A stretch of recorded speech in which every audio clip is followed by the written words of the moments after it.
tourism industry is actually in threat. And it's in threat in a number of ways, including climate change, which has been mentioned a lot, but also issues like pandemic, and even issues that are related to governance or politics. And I come back to nature. We are saying that tourism industry is fragile.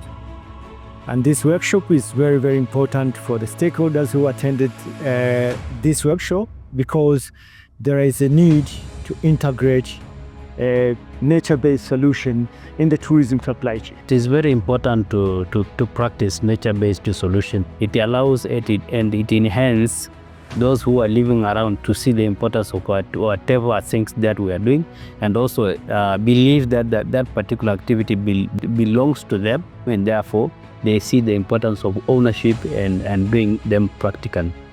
But also we need to expand our stakeholder base for more inclusion, but also for a bigger impact. Community members, for example, could be added into there, but more tour operators, more conservationists, so that when we discuss, and probably towards the end then add the deliberation, so that the following session could actually follow through to the progress of what, for example, the Nature Conservancy had mentioned that they would be doing at this time. I said there's a need for NBS because of the threats that is happening in the tourism value chain. It's like now we are talking about sustainable tourism.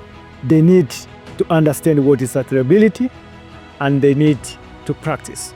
The same with the NBS, because if we are talking about the industry is in threat, and then if you wait and see, it's no longer time for a wait and see. It's time to act.